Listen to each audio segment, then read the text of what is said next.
السلام علیکم ورحمۃ اللہ جی، ہم دیکھ رہے ہیں قرض کے بارے میں کہ جو قرض ملنے کا یقین ہو اس کا کیا حکم ہے، اور جو قرض ملنے کا یقین نہ ہو زکوٰۃ کے لیے نصاب ہے اس کا کیا حکم ہے۔ یہ قرض پھر دیکھے جائیں گے جب نصاب ہو، اگر نصاب سے کم ہے پھر تو مسئلہ ہی نہیں ہے نا۔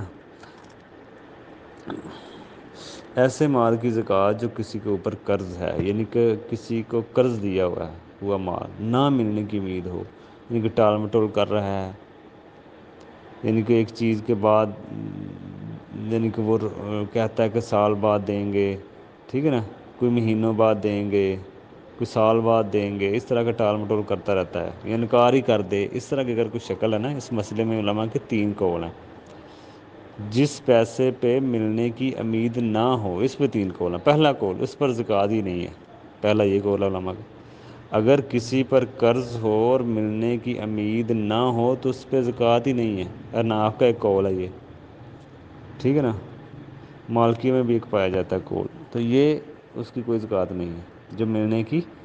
شوافیوں میں بھی امام احمد بن حنبل، علامہ ابن تیمیہ، اہل اظہار، اہل حدیث کے بھی فتوے علماء کے یہی ہیں کہ جو زکوٰۃ جو مال ملنے کی امید نہ ہو اس پہ کوئی زکوٰۃ نہیں ہے۔ جب ملنے کی امید نہیں ہے، جب آئے گا پھر دیکھا جائے گا، یہ ان کا مطلب ہے۔ جب آئے گا پھر دیکھیں گے، یعنی کہ 1 سال کی دینی ہے یا اس پہ بھی سال گزرے، یہ الگ مسئلہ ہے۔ دوسرا قول، ابھی زکوٰۃ نہیں دیں گے، زکوٰۃ اس پر فرض ہوگی جب مل جائے گا، یعنی کہ زکوٰۃ اس وقت فرض ہوگی جب وہ مل جاتا ہے، پھر جتنے سال کے بعد ملے گا سب کی ہوگی۔ یہ حنابلہ کے، مالکیہ کے، شوافیہ کے ہاں کے بعض لوگ اس کے قائل رہے ہیں۔ علامہ امام حنبلی علماء بھی اس کے پر فتوے دیتے ہیں بعض، تو یہ کہ جو واپس آئے گا تو اس پر فرض ہوگی جب وہ مل جائے گا، جتنے سال بعد ملے گا سب کی ہوگی۔ 5 سال بعد مل رہا ہے تو 5 سالوں کی، 3 سال بعد مل رہا ہے تو 3 سالوں کی، یہ بھی قول ہے۔ تیسرا قول بھی اس میں ہے کہ اس پر زکوٰۃ واجب اس وقت ہوگی جب ملے اور صرف 1 سال کی ہوگی، یعنی کہ اگر ایک یہ بھی قول ہے کہ جب یہ ملے گا نا واپس سے، تو پھر جب یہ واپس ملے تو پھر 1 سال کی دے دیں، 1 سال کی زکوٰۃ ہوگی، 2 سال میں مر رہے، 3 بار مر رہے، تو یہ 1 سال کی آپ زکوٰۃ دے دیں۔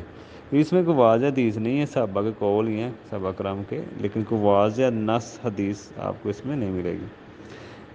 دلیل کے طور پہ حضرت علی کے بارے میں آتا ہے کہ وہ قرض جو ملنے کی امید نہ ہو اس پر وہ کوئی زکوٰۃ نہیں ہے، وہ اس کے قائل تھے۔ دوسرا قول کی دلیل عبداللہ بن عباس کا قول ہے کہ وہ اس طرح قرض کے زکوٰۃ کے قائل تھے، حضرت علی بھی قائل تھے، صرف 1 سال کی زکوٰۃ ہوگی، ٹھیک ہے نا۔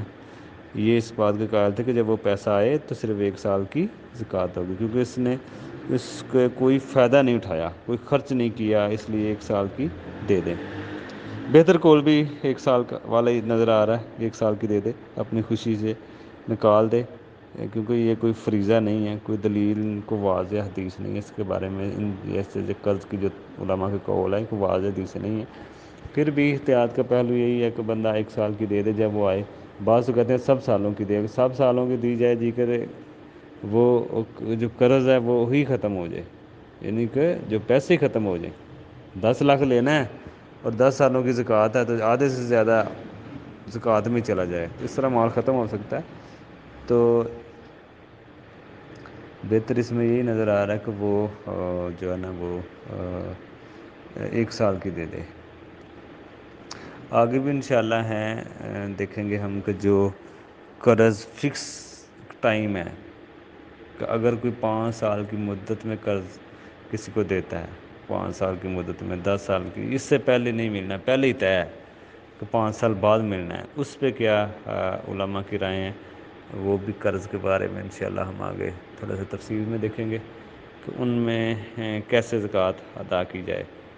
تو بہرحال آج کا یہی ہے کہ جو قرض ملنے کی امید نہ ہو اس پہ نہیں ہے، جب وہ قرض آپ کو مل جائے تو نصاب بنتا ہے اس قرض کا، تو پھر وہ آپ ملتے ہی 1 سال کی نکال دیں، ٹھیک ہے نا۔ یہی قول بہتر نظر آ رہا ہے، اس کے اوپر ہی آپ عمل کریں۔